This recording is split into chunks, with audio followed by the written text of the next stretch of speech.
Al-Fatihah.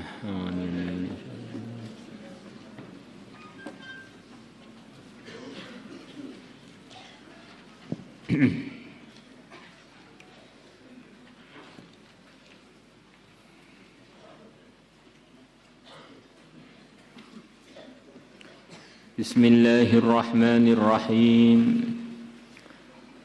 Thawabul jima'i biniyatin shalihatin.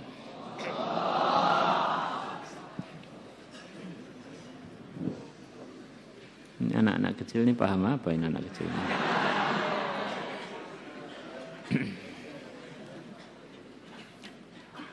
Pahalanya berkumpul dengan istri dengan niat yang benar atau niat yang baik. Perkara itu walaupun baik, kalau niatnya enggak baik, nanti jadinya enggak baik. Orang itu sholat, perkara yang besar, amalan yang pertama kali ditanyakan selepas iman. Jadi kalau sholatnya bukan karena Allah, jadinya kemaksiatan. Kalau begitu saya enggak usah sholat, Pak. Sholat niatnya enggak baik aja kemaksiatan. Apalagi kalau enggak sholat, yes, sempurna, maksiatnya itu sempurna.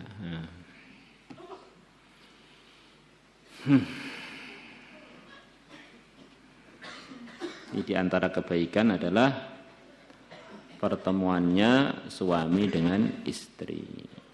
Bahkan itu adalah bagian dari sumbernya, asbab munculnya sumber-sumber kebaikan, yaitu para manusia yang beriman tentu saja.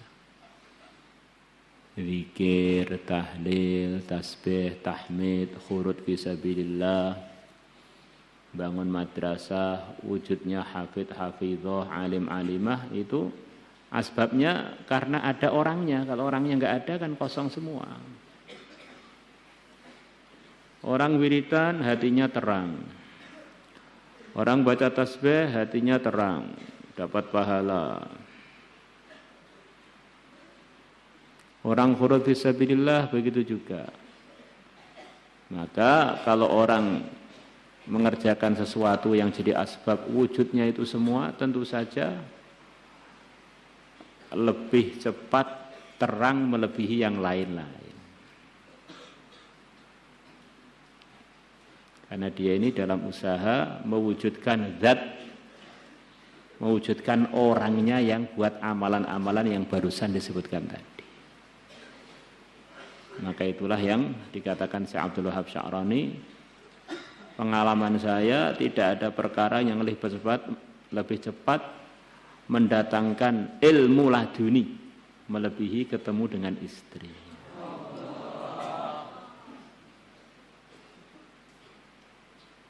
Begitu juga istri ketemu dengan suami. Nah ini kami ini pelajar-pelajar gimana Pak? Kalian sekarang ini bagiannya bagian niat, bukan bagian praktek. Orang itu ada waktunya. Dan kalau orang itu sebelum waktunya kok pengen mewaktu-waktukan, nanti jadinya bisa kebalik, jadi enggak baik. Ada orang kalau sudah waktunya ayahnya meninggal, ibunya meninggal, dia dapat warisan. Tapi kalau dia enggak sabar, ayahnya disembelih oleh dia atau ibunya, akhirnya bukan dapat warisan, malah dia terhalang dari warisan dan dapat hukuman setimpal.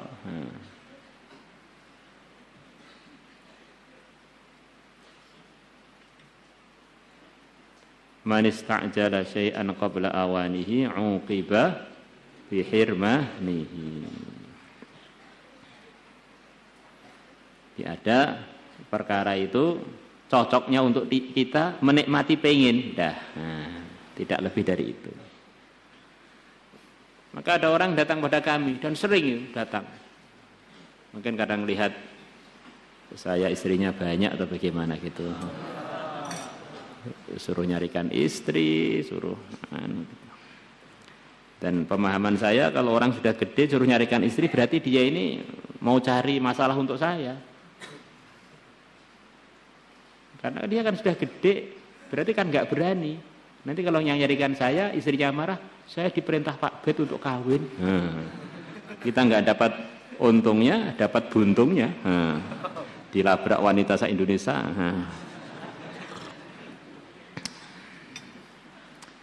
Gimana minta amalannya supaya punya istri lagi, tidak risiko, tidak itu. Wah mudah, tapi harus serius dengarkannya. Apa itu? Ada kawin lagi yang tanpa risiko, tanpa perlu nyarikan kontrakan istri, tanpa perlu biaya tambahan, tanpa perlu cari mertua baru. Gak repot-repot pokoknya. Tapi sudah terlaksana senengnya. Apa itu? Menikmati kepingin. Orangnya sudah serius dengarkan, ternyata tak bilang begitu itu langsung diam.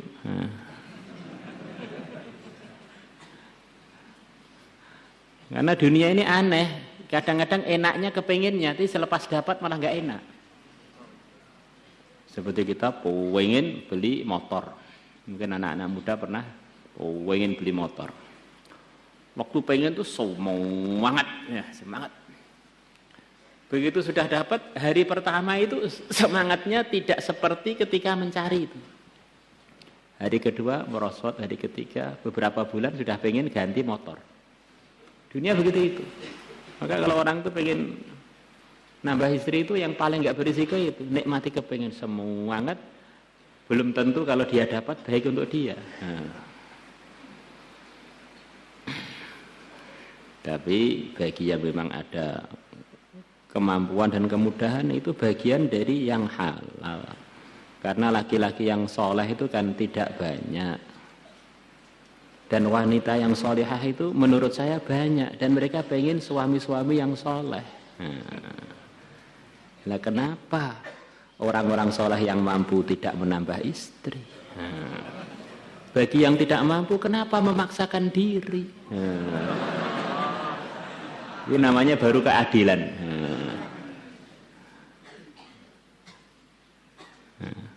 Keadilan bagi seluruh rakyat dunia. Yang tidak mampu jangan memaksakan diri. Yang mampu kenapa kita cemooh dan kita halangi?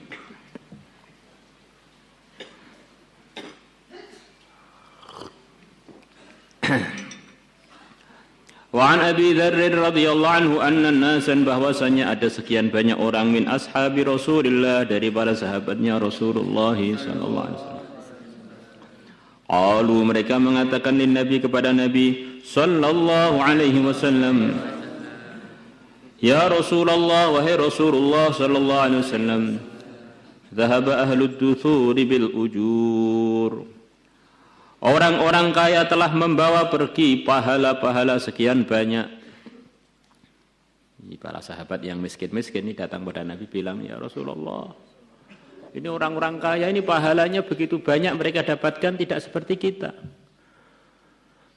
Sholatnya sama, puasanya sama, tapi kita nggak bisa sedekah seperti mereka, nggak bisa berderma seperti mereka, karena mereka punya kelebihan harta. Maka Nabi memberikan solusi. Harta itu bukan satu-satunya solusi. Untuk cari pahala itu bukan selalu harus pakai harta. Harta itu bagian kalau kita tasarufkan yang benar akan datangkan pahala. Tapi tidak selalu kita ini perlu menunggu datangnya harta untuk kita dapat pahala. Ya kalau kita dapat harta, kalau enggak ya sampai mati enggak dapat pahala. Nanti kalau pemikirannya begitu itu. Modal kita dengan modalnya orang kaya, orang yang kaya raya, orang yang jadi raja untuk mendapatkan pahala itu sama. Modalnya adalah waktu dan modalnya adalah otak yang waras. Kalau sudah punya itu, si kaya si miskin sama, bisa masuk kompetisi, masuk perlombaan untuk cari pahala sebanyak-banyaknya. Fastabiqul khairat nih memasukkan si kaya si miskin, si raja si rakyat. Bisa saja raja pahalanya lebih banyak dari rakyatnya, bisa kebalikannya. Karena sebetulnya kerajaan, kekayaan, kemiskinan itu bukan mereka. Itu adalah ujian-ujian untuk mereka. Merekanya yaitu yang punya waktu dan otak waras itu. Maka kalau orang ngerondongnya kurang, habis waktunya untuk nunggu harta datang, nunggu jadi DPR, nunggu jadi apa itu, dewan, akhirnya nggak jadi sampai mati belum sempat amal, nunggu tok.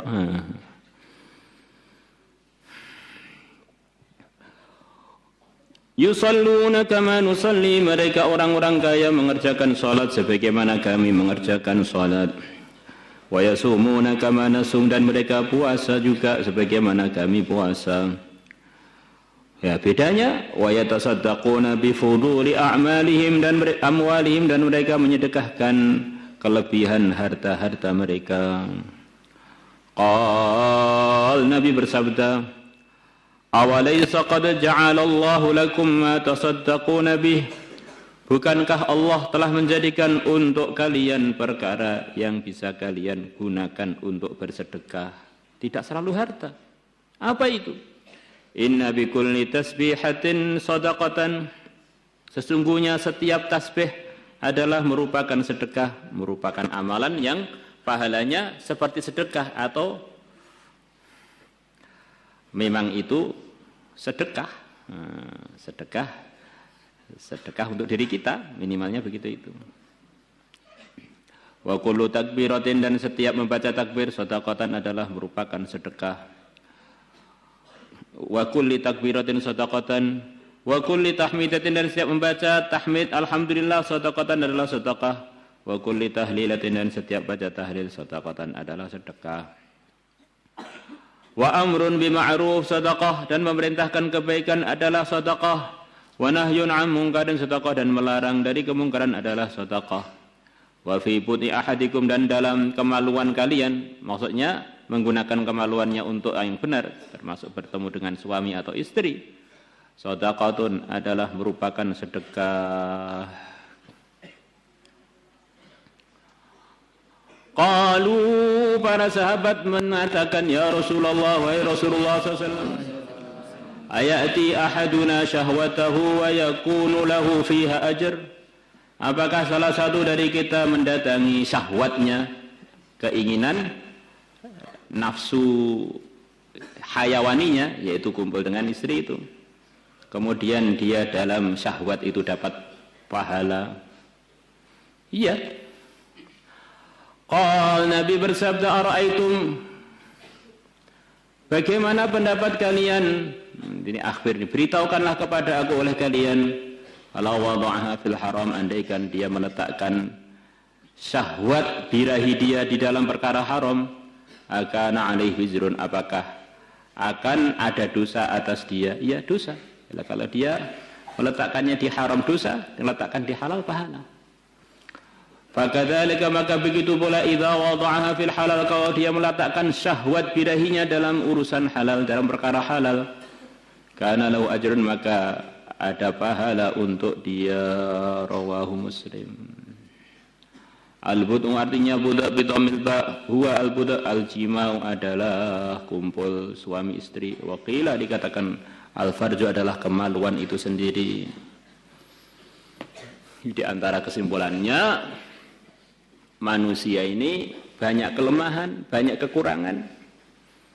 Tetapi kalau dia kelola hidupnya, dia kelola badannya ini sesuai dengan yang diridhai Allah, maka dihargai mahal oleh Allah. Walaupun perkara itu sepertinya kotor, tetapi kalau dikelola sesuai ridhonya Allah, jadinya menguntungkan. Karena debu itu kan kotor, tapi kalau debunya di dalam memperjuangkan agama Allah, debu tadi akan menyebabkan dia terhalang dari api neraka. Namanya air mata dia nggak terlalu bersih lah. Mungkin kita akan sulit nyari orang yang mau minum atau jilati air mata. Tetapi kalau netes karena takut kepada Allah, itu akan menghalangi pemilik mata tadi, menghalangi dirinya dari api neraka. Namanya orang itu lapar karena puasa, ya akhirnya perutnya kosong, akhirnya bau mulutnya tidak enak. Tetapi karena itu dalam ridhonya Allah, di sisi Allah lebih wangi melebihi minyak misik. Namanya ketemu istri, ketemu suami itu kan perkara pesing, ketemu dengan perkara pesing. Itu puncak keinginannya manusia itu begitu lemahnya. Yaitu dia pengen menemukan perkara bau dengan perkara bau, kata sebagian ulama. Di puncaknya manusia begitu itu. Lepas ngaji, lama, tahasus, ngapal Quran, apa ujung-ujungnya? Mau nikah. Nikah itu apa toh? Mengumpulkan perkara pesing dengan perkara pesing. Puncaknya gitu. Tetapi kalau dikelola sesuai dengan ridhonya Allah, berpahala. Maka kita ini ada pahalanya itu ya kalau ikut ridhonya Allah. Kalau enggak ya kita ini bagian dari binatang. Akhirnya enggak layak untuk masuk surga, jadi bahan bakarnya api neraka. Waquduhan nasu wal hijarah. Maka kita lihat diri kita, ingus kita, keringat kita, penguk semua itu. Tapi kalau kita gunakan fisabilillah, semuanya dihitung amal. Orang menyiapkan kudanya untuk berjuang, kotorannya, keringatnya, ingusnya, semua yang dari kuda tadi, loncat-loncatnya semuanya dihitung pahala bagi yang punya. Bagaimana kalau yang disiapkan badan dia? Ketiaknya yang bau, ingusnya, ilernya itu ada nilai semua di akhirat sana gara-gara dia menggunakannya sesuai dengan ridhonya Allah. Kalau enggak ya murni iler, murni keringat penguk, murni itu. Maka harga kita itu kalau kita ikut arahan agama yang dibawa oleh yang mulia Nabi besar Muhammad SAW. Maka akhirnya kita ini berani ngambil keputusan. Aku kira ini ngeregani, ini gak ngamalnya aku. Kalau orang itu gak amal agama, dia ini hanyalah kulit yang di dalam kulit itu terbungkus tulang, daging, darah, dan kotoran.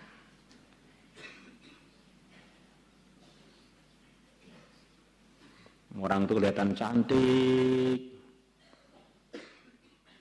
itu karena masih dibungkus kulit. Coba dicolek sedikit pakai silet, cur, darah, sudah nggak menarik. Coba kalau lebih dalam lagi, keluar kotorannya, nggak menarik. Maka manusia ini sebetulnya